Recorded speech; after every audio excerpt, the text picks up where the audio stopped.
Feel the divine love. जय जय श्री सीताराम जी, जय जय हनुमान जी, जय माता दी। श्री कली हनुमानी। आगे के अध्याय में हम देखते हैं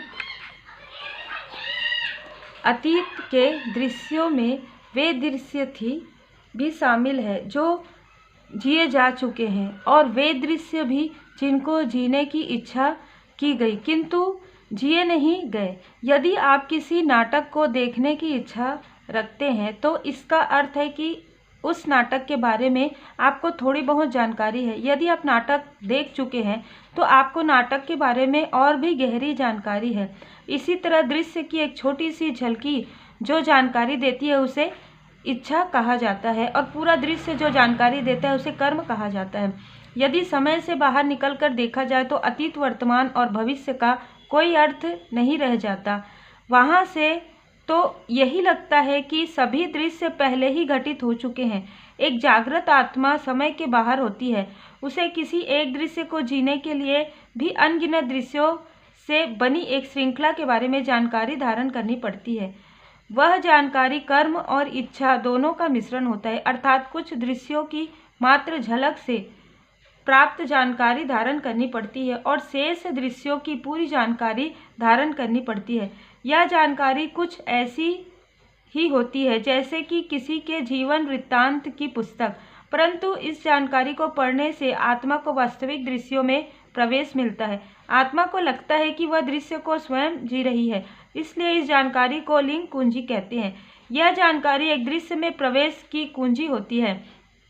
कालंदक के मन में एक प्रश्न आया जिसको उसने तुरंत व्यक्त किया। देव, क्या कर्म और स्मृति एक ही वस्तु नहीं है? स्मृति भी तो कर्म की तरह ही अतीत के दृश्यों की जानकारी है। नहीं कालंदक, श्री हनुमान जी ने कहा, स्मृतियाँ काल आकाश के भीतर उपस्थित है और कर्म काल आकाश के बाहर अर्थात शून्य सुरंगों में स्मृतियों को मन धारण करता है, जबकि कर्म आत्मा द्वारा धारण किए जाते हैं। आपके वर्तमान दृश्य में बहुत सारी वस्तुएं हैं। वस्तुएं मूर्त भी है और अमूर्त भी। केले, पेड़, पहाड़, जानवर आदि सभी मूर्त वस्तुएं हैं। दूसरी ओर स्मृतियाँ, विचार आदि अमूर्त वस्तुएं हैं। अमूर्त वस्तुएं ऐसी वस्तुएं हैं जिन्हें आप इंद्रियों की सहायता से अनुभव नहीं कर सकते। ना आप उन्हें देख सकते हैं, ना छू सकते हैं, ना ही उनमें कोई गंध है। परंतु अमूर्त वस्तुएं भी वस्तुएं हैं, वे अस्तित्व में हैं। आपका तन मूर्त वस्तुओं के साथ परस्पर क्रिया करता है, जबकि आपका मन अमूर्त वस्तुओं के साथ। इसलिए स्मृति भी सेब, केला, दर्पण आदि वस्तुओं की तरह एक वस्तु है। एक दर्पण आपको वर्तमान का प्रतिबिंब दिखाता है, एक स्मृति आपको अतीत के दृश्यों का प्रतिबिंब दिखाती है। कालंदक के चेहरे पर संतुष्टि के भाव थे। वह बोला, मैं समझ गया देव। स्मृतियों में एक किरदार का अतीत झलकता है, जबकि कर्मों में एक आत्मा का अतीत। जय जय श्री सीताराम जी, जय जय हनुमान जी, जय माता दी। श्री कली हनुवाणी। जो बाबा जी की कृपा है, जो स्पिरिचुअल ज्ञान है वो हमें प्राप्त हो रहे हैं। हमारे लाइफ में भी बहुत सारी ऐसी चीज़ें होती है।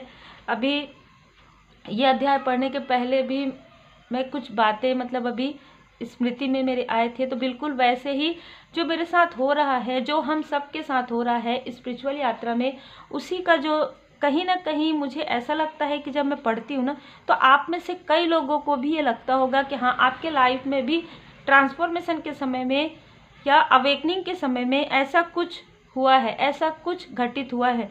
तो उम्मीद है आपको सुनने में भी उतना ही आनंद प्राप्त हो रहा होगा जितना मुझे पठन करने में। और श्री हनुमान जी बाबा जी की कृपा आप सभी सोल फैमिली मेंबर पर और आपके परिवार पर सदा बनी रहे। जय श्री सीताराम जी।